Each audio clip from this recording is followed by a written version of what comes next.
2022년 국방백서가 발간됐습니다. 별책까지 포함하여 408페이지의 두툼한 내용을 상세하게 기술했습니다.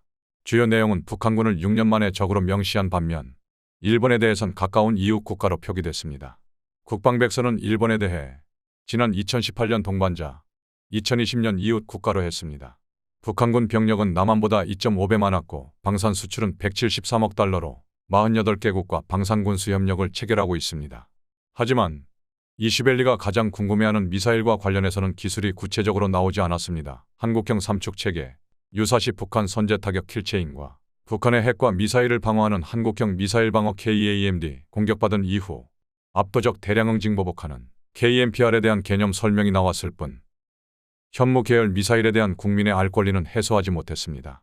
아울러 육군에서 운영 중인 유도무기가 60여 기라고 나왔는데 이는 현무 1, 2, 3, 4등 탄도미사일과 순항미사일 카테고리로 생각하면 될 것입니다. 60발이면 적은 숫자지만 60여 기면 다양한 종류의 미사일을 우리 군이 보유하고 있는 셈입니다.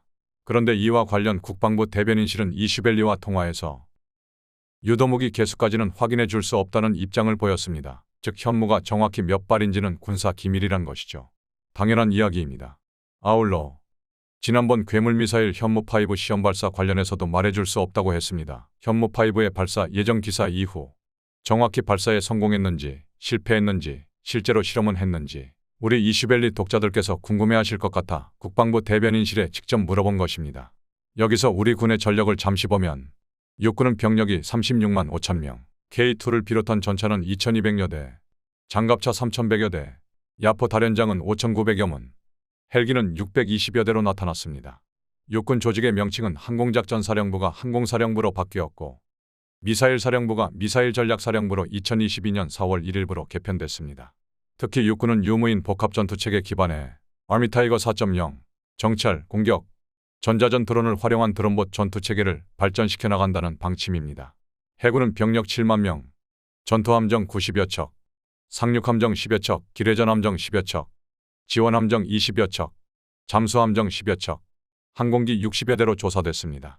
공군은 병력 6만 5천 명, F-15K를 비롯한 공격 전투기 410여 대, 공중기동기 50여 대, 감시통제기 50여 대, 훈련기 190여 대, 헬기 40여 대, 천궁 패트리어트 미사일은 150여 기로 나타났습니다. 주한미군은 병력 28,500여 명, 전투기 90여 대, 헬기 40여 대, 장갑차 280여 대, 야포 다련장 각각 10-40여 문, 패트리어트 60여 기로 나타났습니다. 패트리어트가 60발 밖에 없다는 뜻이 아니고 패트리어트를 쏘는 발사대로 이해하시면 될 것입니다.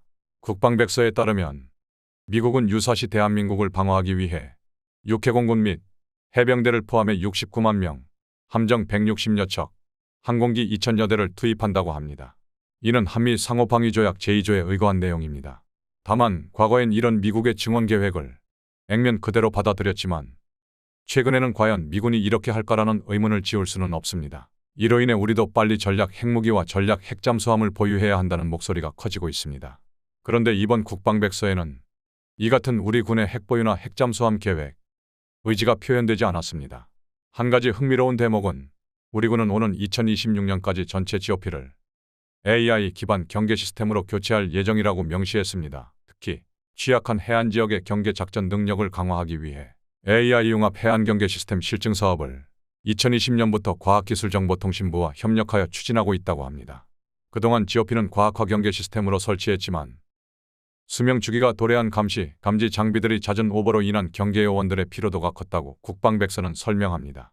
AI가 고장만 안 나고 잘 활용하면 경계 근무뿐만 아니라 각종 전투기, 전차, 정찰 업무, 함정, 심지어 미사일에까지 응용될 것 같습니다. 대한민국 최첨단 과학군의 획을 긋게 되는 것이죠.